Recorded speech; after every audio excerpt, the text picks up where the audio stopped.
A Terceira Guerra Mundial começou e você nem percebeu.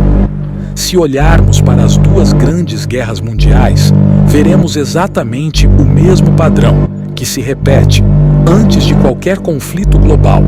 Conflitos menores e regionais iniciam e vão se intensificando até estourar o conflito em escala global. As duas grandes guerras mundiais ocorreram na Europa. E se eu te disser que existe alta probabilidade de haver um conflito armado entre países da América do Sul, fazendo fronteira com o Brasil? Fica aqui nesse vídeo que iremos desenrolar essa história. Mas primeiramente vamos entender o que está por trás dos principais conflitos até o momento, os quais são a guerra no leste europeu, entre Rússia e Ucrânia, e a guerra no Oriente Médio envolvendo Israel e Hamas. O conflito entre Rússia e Ucrânia tem suas raízes na história complexa e interligada dos dois países. Em 2014, a Rússia anexou a Crimeia, uma península que historicamente pertencia à Ucrânia. Isso levou a uma série de sanções internacionais contra a Rússia. Além disso, no leste da Ucrânia, em regiões como Donetsk e Luhansk, conflitos armados entre forças ucranianas e separatistas pró-Rússia têm sido constantes. Acredita-se que a Rússia esteja fornecendo apoio militar aos separatistas, embora Moscou negue tais alegações. O conflito tem raízes profundas, envolvendo questões de identidade nacional, história e geopolítica.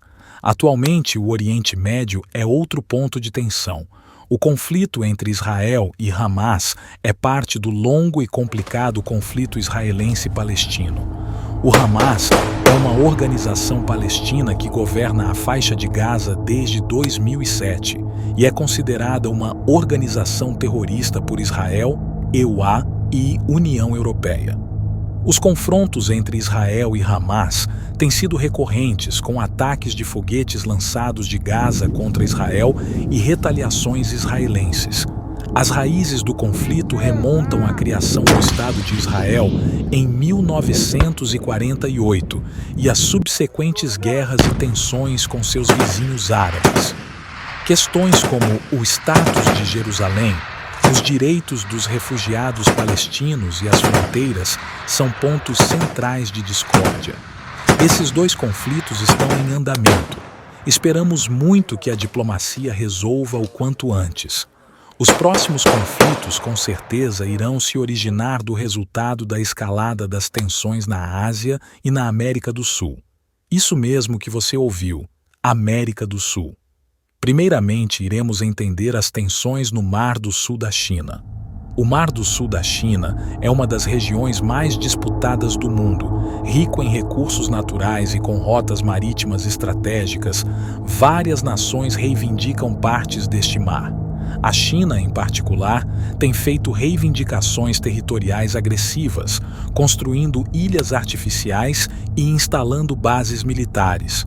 Os EUA, aliados de várias nações na região, têm desafiado as reivindicações da China, realizando operações de liberdade de navegação. A tensão entre os EUA e a China nesta região é um reflexo da crescente rivalidade geopolítica entre as duas superpotências. Do exposto, já dá para perceber que temos dois conflitos e um possível conflito entre China e Taiwan. Mas podíamos imaginar que na América do Sul estaria tudo bem correto? Não é bem assim. A disputa pelo Essequibo, Maduro, Venezuela e Guiana. Você já ouviu falar sobre o conflito territorial do Essequibo? Esta disputa entre a Venezuela e a Guiana tem mais de um século de história e continua sendo um ponto de tensão entre os dois países. Em 26 de setembro de 2023, uma nova reviravolta surgiu quando Nicolás Maduro, o presidente da Venezuela, fez um apelo direto ao presidente da Guiana, Irfaan Ali. Maduro reiterou que a única maneira de resolver essa longa disputa é através do diálogo. Mas o que levou a essa declaração?